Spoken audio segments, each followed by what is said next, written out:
SportsTissueBox.com. SportsTissueBox.com. Get your SportsTissueBox.com. Football season is here, and what better way to commemorate the season than to grab your sports tissue box now at sportstissueboxes.com. Whether you're celebrating the thrill of victory or agony defeat, sports tissue boxes are there for both young and old. Grab your sports tissue box now at sportstissueboxes.com. Call them, baby. The Mets are here. Right here for you. Yeah, we definitely had to hear from you, man. And we see what's going on with Keefe D. He was just brought in, for the murder of Tupac Shakur. We want to get your opinion on that. When you first, where were you at? When you heard the news, and what do you think ultimately of that occurrence? Well, of course, y'all know that I was involved in it. I have been telling him and trying to give the brother a warning for over a year and a half, but he wanted to clown me and ask me who did I think I was. Wow. And all I was trying to tell him was, nigga, get your money right. Get your money right, because they coming. Do as many interviews as you can and stack them. Don't go tricking, buying white nothing. You got to save right now because they coming. You gonna need this money. How'd you know they were coming? How'd you know they were coming? They came knocking on my door, and they came talking to me. I did interview. I showed where the police came to my house, hosted it. If anybody that followed Bomb First, they know I've been talking about it, and I've been telling me. Told him. He responded to me on Vlad TV saying who he think he is. Who he think. Yeah. All right, Keefe. All right, brother. And then, of course, in September, I did go to the grand jury and testify on some questions. I had nothing to do. I wasn't there. I was at Club 662, but there were some things that they asked that they need me to lay out as far as the atmosphere. And I did that. Have no problem with doing that for Pop. So, obviously, you were well aware of what happened back in '96. Correct. Do you think in your mind that Keefe D actually did this, or is this a case of where he was running his mouth on social media, tapping to the media, and now he got his ass in some trouble for what he said in the media? No. He 100% was one of the four in the car. I'm 95% sure that Orlando was the shooter. I give Big Dre about 5%. And that's just based on Keefe D words. Keefe D was facing too much to be lying, to be playing around in that proper agreement. People that say the crooked cops wanted to do it. The crooked cops, so y'all say, they wanted the Biggie Small murder solved. They didn't give a fuck about no Vegas cop, no Vegas case. None of the people that was on that task force had any allegiance or relationship with Las Vegas or the DA office. They all were working for the LA FBI, DEA, and LA County Sheriff's Department and LAPD. They were trying to resolve LAPD from that $400 million judgment against Biggie, that Biggie Small mother had filed against them. And so, if, I say all that just to say, that's the case they wanted to solve. And so, for those conspirators that believe that Keefe was forced to do this or forced to say that, they would have stopped the interview. Hey, this ain't what we want you to lie about. We want you to lie about the Biggie case, because this is what we're trying to resolve. So, yeah. Wow. How stupid can you be to continue to? Why do you think that Keefe D thought that he can continuously talk about this on interviews and nothing will happen, in your opinion? Well, he's been getting away with it since 2009 when he gave the first statement. So he's been giving away with it from 2009. Then he went on Death Row Chronicles. Everybody think it was Vlad Channel and all of that started it all. It was actually Death Row Chronicles where he got comfortable. Y'all remember when he was in that suit and all dressed up and had his nice little suit on? Well, that was 2017? And so that's 8 years later? So he's like, shit, I done got away with this shit for 8 years. And then I did this one little Death Row Chronicles and nothing happened. And shit, my money low right now. And I'm trying to promote this book. Hey, they made it a little, he got comfortable and he got lured in.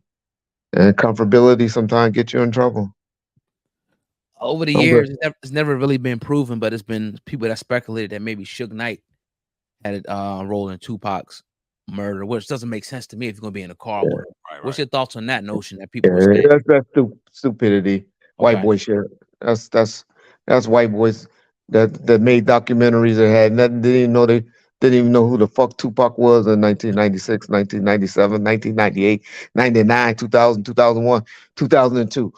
And then they decided they wanted. Then documentaries started coming out. Oh, let's do a documentary on this.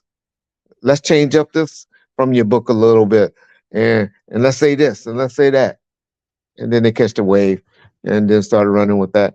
But all of that stuff, man. Anybody from Compton and LA, just like y'all know what's be going down in New York and all of that. Um, Niggas know what went down, how it went down, why it went down. That's what I wanted to ask you. Right after the murder, and word starts getting around. I know it happened in Vegas, but obviously death row in LA is very closely related. That's why people correlate LA so closely with the murder, even though they don't realize it happened in Las Vegas. But how was the complexion in death row records? How was the complexion around LA around the time of the murder? And when did people start getting the drift of who did do the murder? Why did it take so long for there to be a conviction if word on the street was we kind of knew? Because even though nobody talks to police still got an ear on what's going on in the street. So why do you think that was? They knew. I told them. I was the police then, or retired, or closely connected to them. I told them what was going on. We had 13 shootings in 10 days back and forth in the city of Compton after that happened between the mob and the Southside dudes. They did search warrants after that, raids after that, and that's what calmed it down. Where they went to 38 people's houses, got over 100 guns off the streets. You know, all of this happened within 13 days after Park's death. By 20 days after his death, they were kicking in people's doors in the morning. Suge Knight house in Compton got kicked in. His best dude, Buntry house got kicked in. Doors got kicked in. People surrounded on both sides got kicked in. Orlando got arrested that day. Hiding out in Hawaiian Gardens, which is a city about 20 or 30 miles away from Compton. You know, Keefe D, his house got raided that day. So houses got raided, and people always wonder, well, what happened? Why did everybody stop? Because when the police come knocking, everybody guns get taken and stuff. People kind of slow down. And, you know, Pac was Pac, but, you know, niggas wasn't going to keep riding that long after that. But there was 13 different people that got shot back and forth between the different neighborhoods. Reported. Wow. You know, that's reported. So I'm sure it was other shootings that maybe people missed, then, you know, that didn't even get reported. You said they did an interview. He's been talking since 2009, Keefe D. Why do you think it took so long for them to actually bring him in? Or were they just waiting for him to keep spilling more and more information? Why do you think it took so long for the police to, you know, lock him up for the murder of Tupac Shakur? He had an agreement. He had a proffered agreement with them. Can you explain what that is? People don't know. Okay. Yeah. Proffered agreement is what we call a queen for the day. That means you can just come in and tell us about a crime that you committed or that we question you about, and you can spill your guts on it. And we can't use that statement against you in the court of law. Wow. Now, immunity, which I believe Keefe D, or that's going to be his big defense that he's going to claim that he thought he had, is when you just you did it, I did it, and there's nothing they can do with it. And there's nothing we're going to do. We can't convict you. We can't use it. You're good. You're free. It's like a pardon. Wow. Those are two differences. But he had what you call a proffer agreement where he laid it out.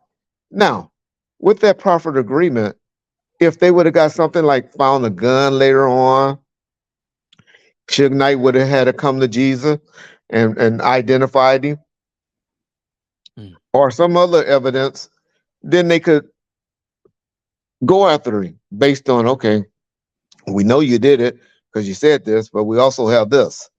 Even though we can't bring your statement up in court, you know, we'll feel comfortable that we did it. So they have always felt comfortable that they had the four players, even though three of them were by this time or later on, well, actually, everybody think that all three were dead, but it actually was only two.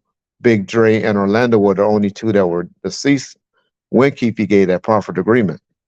Now, going back to 96, 97, everybody knew, streets knew who had did it. Police knew, had heard, but just because you heard, know, believe, that don't work in the court of law.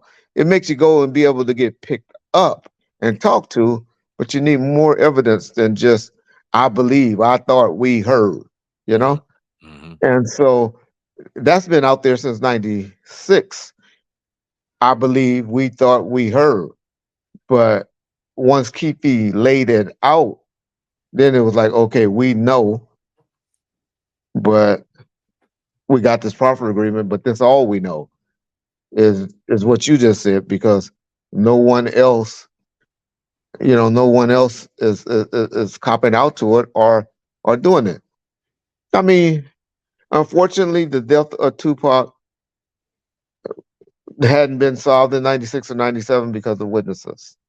That's because of a guy that worked for me, Frank, who was the only one that's in that entourage that was supposed to have been a witness. We knew that. That's why we hired supposedly cops and retired cops. Y'all be the snitches. Y'all the ones. This is y'all job. Y'all do that shit. Because Suge had just went through the situation with Snoop Dogg, where